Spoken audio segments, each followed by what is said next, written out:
Whew. Trying to find some shade in Dubai is a mission. So the GoPro Hero 7 has everything that a modern day action camera needs. It's got crisp 4K footage, you can shoot in 60 frames per second. It's got a small form factor. It's got excellent stabilization. The list goes on. This thing is waterproof, it's durable. It's a beast of a little camera, but it does come with some caveats. This might be deal breakers for you, but stick around until the end because I got some tips and some hacks to overcome these.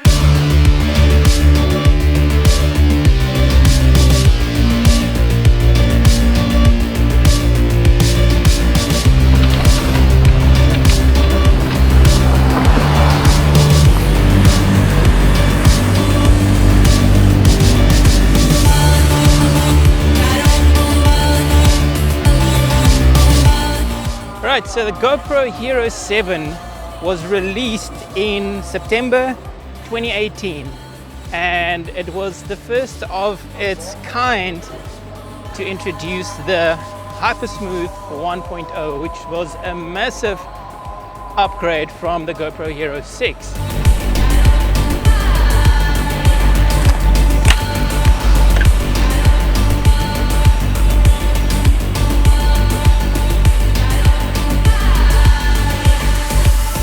Whew, holy shit, it's hot out here. I might have to find a bit of a shady spot, but it's nice to be in the sun. Just a quick disclaimer, I also do own the GoPro Hero 9 Black, but to be honest, probably about 70 to 80% of the time, I still reach for my GoPro Hero 7. And there's a couple of reasons for this, and we'll get into that shortly.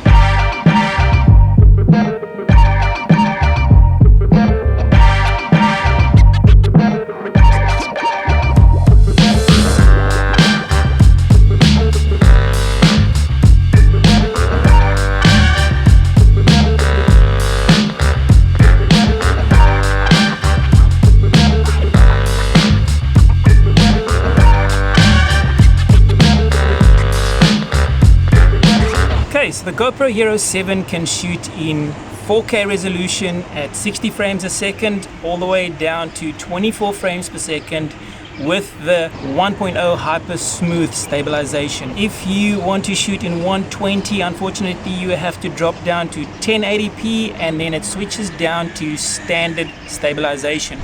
Whew, getting pretty hot here, so I think let's find some shade and then we can get into some of the caveats of the GoPro Hero 7, because there's a few. To me, they're not a deal breaker, but there's a few cons that will make you reach for the 8, the 9, or the 10.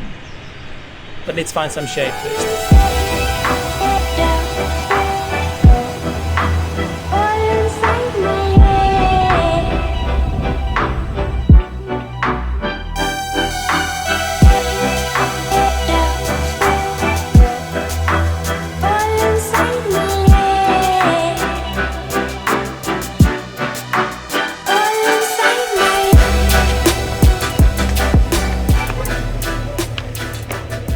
Trying to find some shade in Dubai is a mission. I managed to find a little bit here on the steps, but okay. So the GoPro Hero 7 is not perfect and this might be deal breakers for you. So I'm going to list 5 that could be a deal breaker. First one being the touchscreen. If you own a GoPro Hero 7, you know what I'm talking about. If you are planning to buy one, just know that the touchscreen is not very effective. You literally have to touch, wait a second before it registers your finger, and then swipe up and down. If you are in the water, forget about it. Secondly, it doesn't have a preset option where you can preset some of your favorite settings and then just by the push of the button go to those settings. Thirdly, it doesn't have little mounting feet, so you have to mount it inside the cage to use your different mounts. Number 4 is audio. You can tweak it in post, but generally just straight out of camera. Doesn't have a good microphone. And then low light capabilities at number 5. None of the GoPros have very good low light capabilities, but there is also a couple of settings that you can change to make it a bit more user friendly and a little bit better in low light.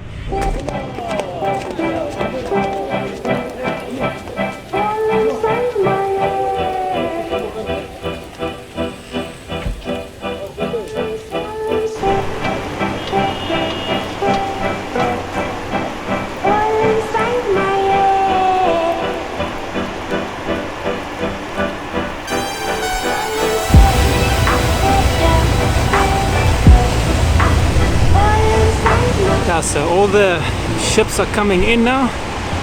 People that had sundowners or watched the sunset. And yeah, nice little evening here. Trying to get a little time lapse with the GoPro Hero 7. But yeah, we'll continue back in the studio and we'll go through those 5 points that might make you decide not to buy the GoPro Hero 7.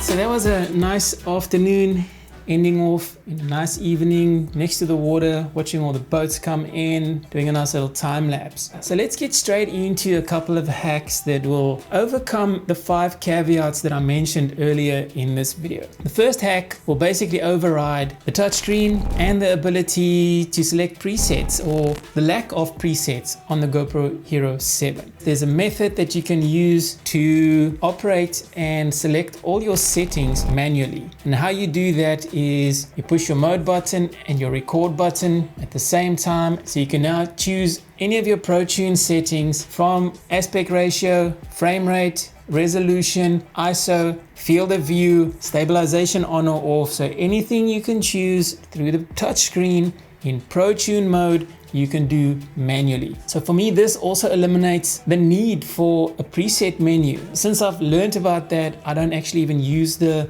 touchscreen anymore.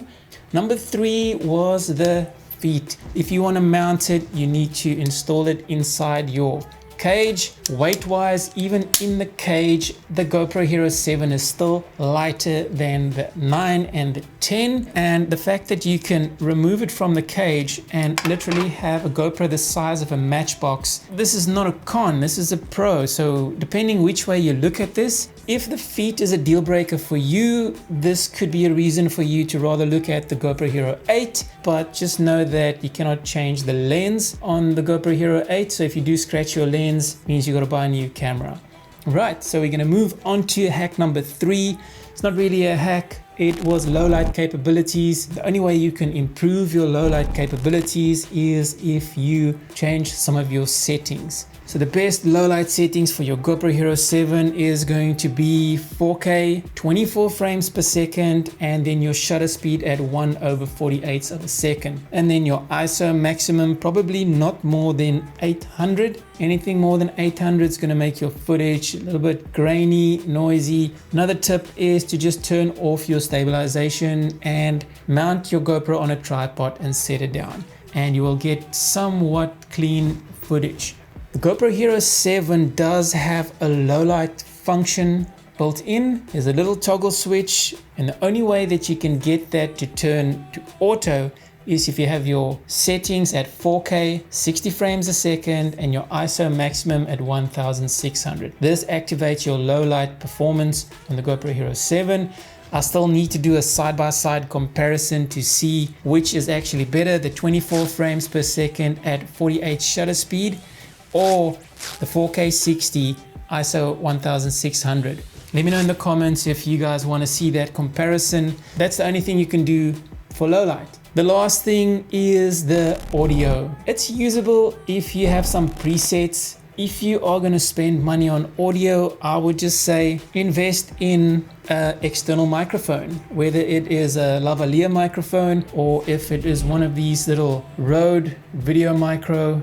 If you want to use it for the GoPro Hero 7, you need one of these. This is the microphone adapter. It's going to cost you $40 through GoPro if you are a subscriber, $50 if you are not a subscriber. Maybe on eBay you can get them for a little bit cheaper. This is what you will need to turn your USB-C port on your GoPro into a 3.5mm jack. It's almost the same size as your GoPro. Yeah, that will give you good clean audio. And just keep in mind that you can use this if you want to upgrade to a better camera. It's a good investment to make. You'll also need a cage that will hold your GoPro and that will hold your microphone adapter, and then what you do is you remove the little door on the side, you plug in your USB-C, and then you have your wire that comes through and attaches onto your microphone adapter. This will give you really good and clean audio